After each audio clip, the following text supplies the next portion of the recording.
Yes traders, June first week రేపటికి అయిపోతుంది.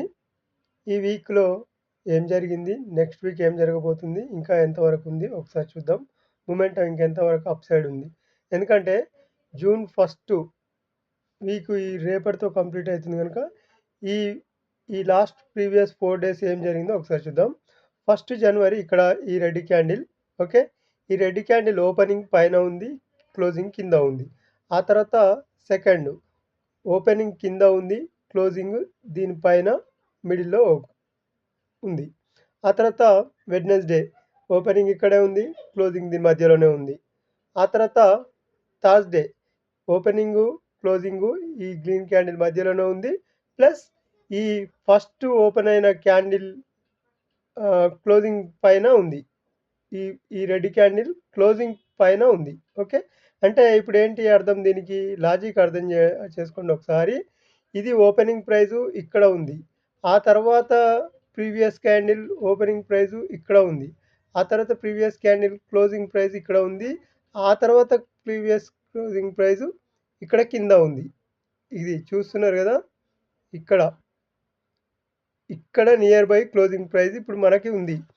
ఆ తర్వాత అంతకుముందు నుంచి అన్నీ కూడా ఇంకా ఆ తర్వాత అన్ని క్లోజింగ్ ప్రైస్ ఇక్కడ కింద ఉంది, క్లోజింగ్ ప్రైస్ ఇక్కడ ఉంది. ఈ క్లోజింగ్ ప్రైస్ని దాటి మనం పైన ఈరోజు క్లోజ్ అయింది. ఏ రోజు, ఈ థర్స్డే రోజు. మనం లాస్ట్ వీక్ నుంచి చెప్పుకుంటున్నాము ఈ 23,404 పైన ఎప్పుడు క్లోజ్ అవుతుందో చూద్దాము. ఈ వీక్ అయిపోయేసరికి అని చెప్పుకున్నాం. ఒకవేళ సెన్సెక్స్ ఎక్స్పైరీ అయ్యేసరికి ఎక్కడ ఉంటుందో చూసుకుందామని కూడా చెప్పాము. ఎందుకంటే 2 ఎక్స్పైరీల తర్వాత మనకు ఎటువైపు వెళ్తుందో ఒక సజెషన్ వస్తుంది, మనకు ఒక రూట్ వస్తుంది. అందుకోసం మనం ఎక్స్పైరీ అయిపోయేంత వరకు ఆగాల్సి ఉంటుంది.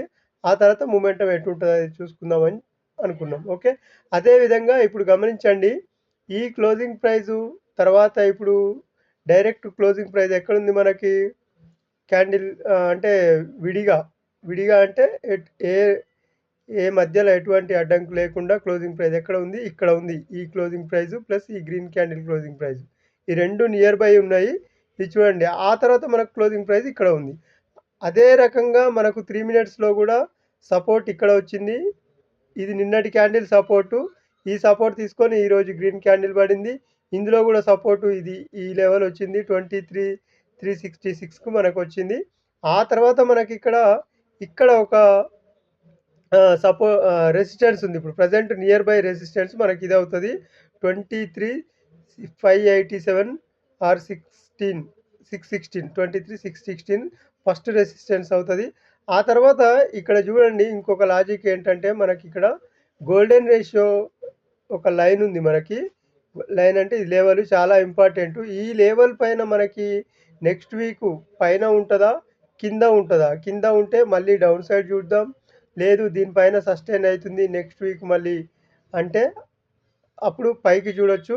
ఆ పైన లెవెల్స్ తర్వాత చెప్పుకుందాం. ఓకే, కానీ ఇప్పుడు ప్రజెంట్ ఏమర్థమైంది, ఫస్ట్ మనకి ఈ లెవెల్ ఒకటి రెసిస్టెన్స్ ఉంది, ఆ తర్వాత రెసిస్టెన్స్ ఇది ఉంది, ఆ తర్వాత రెసిస్టెన్స్ ఇది ఉంది. మనం ఎల్లాక చెప్పుకున్న క్యాండిల్ క్లోజింగ్ క్యాండిల్ ప్రకారం మనకు డైరెక్ట్గా ఇక్కడ ఉంది క్లోజింగ్ ప్రైస్. ఓకే,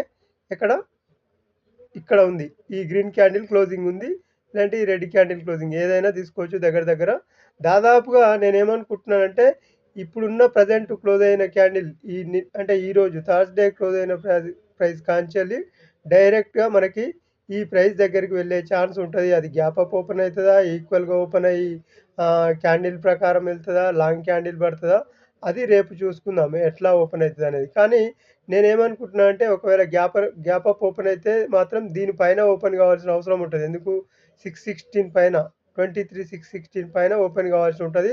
ఒకవేళ ఓపెన్ అయితే రేపు క్యాండిల్ కూడా ఇంకా స్ట్రాంగ్గా పైకి వెళ్ళి కిందికి రావాలి ఈ గోల్డెన్ జోన్ రేషియో నుంచి. అలాగే ఇక్కడ ఒక 3 మినిట్స్ క్యాండిల్ ఉంది, దీన్ని రీటెస్ట్ చేయలేదు. కావాలంటే లోపలికి వెళ్ళి చూడండి, దీనికి మార్క్స్ వేసుకొని 23,778 23,733 ఇది ఏ క్యాండిల్లో ఉంది అంటే 22 మే క్యాండిల్లో ఉంది. దీనికి ఫస్ట్ బ్రేక్ అయిన 3 మినిట్స్ క్యాండిల్కి వేసుకొని చూడండి, మీకు లైన్స్ వేసుకొని చూడండి, మీకు అర్థమవుతుంది. ఆ తర్వాత ఇది దాటుద్దా, రేపు కూడా దాటదా అనేది రేపు చూద్దాం ఒకసారి. ఇంత లెవెల్ పైకి వెళ్తుందా వెళ్ళదా అనేది రేపు కూడా. ఒకవేళ సిగ్నల్ ఒకవేళ విక్కు పైకిచ్చింది అంటే మాత్రం విక్కు పైకిచ్చి కిందికి క్లోజ్ అయితే అవుతుంది అంటే మాత్రం ఒకవేళ మళ్ళీ కొద్దిగా ఆఫ్ ఆఫ్ వరకు అంటే ఇక్కడి నుంచి అప్పుడు ఇది ఏమవుతుంది, వీక్లీ క్యాండిల్ ఏమవుతుంది, ఒక డోజీ లాగా పడుతుంది. డోజీ లాగా పడ్డాక కూడా మళ్ళీ కిందికి వచ్చి ఒక సపోర్ట్ దగ్గర తీసుకొని మళ్ళీ పైకి వెళ్ళే ఛాన్స్ ఉంటుంది. ఆ తర్వాత సపోర్ట్ కూడా మళ్ళీ ఇదే లెవెల్ అవుతుంది, 23,484. ఓకే, లాజిక్ అర్థమైంది కదా. ఇది డైరెక్ట్గా ఎక్కడి వరకు వెళ్తుంది అనేది, అది ఇప్పుడు నెక్స్ట్ ఎక్స్పైరీ లోపు వెళ్తుందా, ఆ తర్వాత మళ్ళీ ఫ్రైడే లోపు వెళ్తుందా ఒకసారి గమనిద్దాం, చూద్దాం. అంతవరకు వెయిట్ చేద్దాం.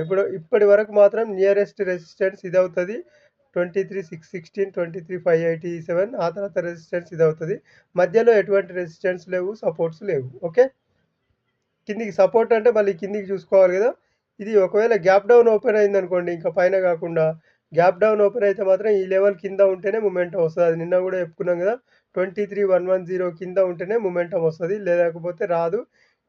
అంటే మొమెంటం అంటే డైలీ క్యాచ్ చేయొచ్చు, కానీ నేనేం చెప్తున్నానంటే మనకి టర్న్ ఎక్కడైతుంది తర్వాత మొమెంటం ఈజీగా పైకి వెళ్ళిపోతుందా కిందికి వెళ్ళిపోతుందా మనకి ఈజీగా, అది మెయిన్గా కావాలి డైలీ మనం ట్రేడ్ చేయడానికి. ఎట్ సైడ్ ఉంటే మనం ఈజీగా ట్రేడ్ చేయొచ్చు అనేది మనం ఎవ్రీడే ప్రతి ఒక్కరికి అవసరం. ఇప్పుడు నిన్న చెప్పుకున్నాము ఈ లెవెల్ కిందనే ఉంటేనే కిందికి వెళ్తుందని, కదా ఏమైంది, గ్యాప్ అప్ ఓపెన్ అయింది, ఇంకా కొద్దిగా పైకి వెళ్ళింది. ఈరోజు సెన్సెక్స్ ఎక్స్పైరీ ఉంది కనుక ఓన్లీ క్లోజింగ్ ప్రైస్ ప్రకారం 10 పాయింట్స్ వెళ్ళింది. కానీ ఇక్కడ ఓపెనింగ్ ఎక్కడ జరిగింది మరి, 23 దాదాపుగా 23,282 దగ్గర జరిగింది. 282 నుంచి క్లోజింగ్ ప్రైస్ 23,416 వరకు, అంటే ఒక 200 పాయింట్స్ పైకి వెళ్ళింది కింది నుంచి పైకి. గ్యాప్ డౌన్ ఓపెన్ అయినా కూడా క్లోజింగ్ ప్రైస్ ప్రకారం కింది నుంచి పైకి మళ్ళీ ఒక 200 పాయింట్స్ అబోవ్ పైకి వెళ్ళింది. ఈ పాయింట్స్లలో క్యాప్చర్ చేయొచ్చు, కానీ మనం ఎగ్జాక్ట్గా ఏమనుకుంటున్నాము, ఈ క్యాండిల్ పైన ఉంటే అప్ సైడ్ చూద్దాం, ఈ లైన్ పైన ఉంటే అప్ సైడ్ చూస్తాం, దీని కింద ఉంటే డౌన్ సైడ్ చూస్తాం. అలాగే 3 మినిట్స్ సపోర్ట్ ప్రకారం మనం ఎగ్జాక్ట్గా ట్రేడ్ చేయడానికి చెప్పుకుంటున్నాం డైలీ. ఎక్కడి నుంచి మనకు ట్రేడ్ దొరుకుతుంది, ట్రేడ్ చేయడానికి వీలుంటుంది అనే విషయం. ఓకే, అది ఒకసారి 3 మినిట్స్లో చూడండి. మనం నిన్న చెప్పుకున్నాం ఎగ్జాక్ట్గా మనకు సపోర్ట్ ఇక్కడ ఉంది, ఈ సపోర్ట్ ప్రకారం రేపు యాక్ట్ చేయొచ్చు, నియరెస్ట్ రెసిస్టెన్స్ ఇదే ఉందని కనుక సింపుల్గా అర్థమైపోతుంది. ఇక్కడ దీన్ని సపోర్ట్ తీసుకుంది, మళ్ళీ ఈరోజు ఒక సపోర్ట్ క్రియేట్ చేసింది, కింది వెళ్ళడానికి ఛాన్స్ లేకుండా. ఇది దాటి కిందికి వెళ్తే మనం డౌన్ సైడ్ చూసేవాళ్ళం. ఎక్స్పైరీ అవుతుందో అది ఏ డే అవుతుందో మనకు అనవసరం. ఎక్స్పైరీ అయినా కూడా ఈ లెవెల్ దాటి కిందికి వెళ్తే ఈ లెవెల్ దాటి కిందికి వెళ్తే డౌన్ సైడ్ చూసేవాళ్ళం. కనుక పైననే సస్టైన్ అయింది, మనం చెప్పుకున్నాం పైననే సస్టైన్ అవుతుంది. సస్టైన్ అయిన వెంటనే కూడా ట్రేడ్ చేయొచ్చు, నియరెస్ట్ మళ్ళీ ఈ స్వింగ్ వరకు అని చెప్పుకున్నాం. ఓకే, అలాగే ఈ స్వింగ్ వరకు ఎగ్జాక్ట్గా మ్యాచ్ అయింది, మళ్ళీ రీటెస్ట్ చేసింది ఏదైతే 3 మినిట్స్ ఫార్మేట్లో క్లోజ్ అయిన క్యాండిల్ ప్రకారం. ఓకే, ఇక్కడ చూడండి కింద క్లోజ్ అయింది, పైన ఉంది, కనుక ఇది స్ట్రాంగ్ అప్ ట్రెండ్గా చూడొచ్చు. ఇక్కడ నుంచి ఏది మళ్ళీ అప్ సైడ్ రెసిస్టెన్స్ ఇదే. నేనేమనుకుంటున్నా అంటే దీని కింద ఓపెన్ అయితే మాత్రం డౌన్ సైడ్ ఉంటుంది, ఒకవేళ స్ట్రాంగ్ బ్రేక్ ఇస్తే అప్ సైడ్ మళ్ళీ నెక్స్ట్ రెసిస్టెన్స్ ఇది అవుతుంది. లేదు కిందికి రిజెక్షన్ ఇచ్చిందంటే మాత్రం మళ్ళీ ఇక్కడ సపోర్ట్ తీసుకొని పైకి వెళ్తుందా రేపు చూద్దాం. అది ఇక్కడ 23,404 లెవెల్ కూడా చాలా ఇంపార్టెంట్. నేను కొంచెం స్పీడ్గా చెప్తున్నాను అంటున్నారు, కాకపోతే నేను చెప్పడానికి స్పీడ్గా నాకు అలవాటు అయింది మొదటి నుంచి స్పీడ్గా చెప్పడం. కొంచెం తగ్గిస్తాను, అదేంటంటే డ్యూరేషన్ ఎక్కువ అవుతుందని స్పీడ్గా చెప్పగలని అనుకున్నాను, ఆ స్పీడ్ని తగ్గిస్తాను. కాకపోతే మన లెవెల్స్ని కూడా మీరు అబ్జర్వ్ చేయండి, వీడియోని వాచ్ చేయండి. ప్రతిరోజు వాచ్ చేస్తే మనం ఏ రకంగా ముందుకెళ్తున్నాం, మీరు కూడా ఏ రకంగా ఈ లెవెల్ వీడు చెప్పే లెవెల్స్ అసలు అర్థమైతే అర్థమవ్వదా అనేది ఒకసారి చూస్తే అర్థమవుతుంది మీకు కూడా. ఓకే, వీడియో నచ్చితే ఖచ్చితంగా లైక్ చేయండి, ఛానల్ని సబ్స్క్రైబ్ చేయండి.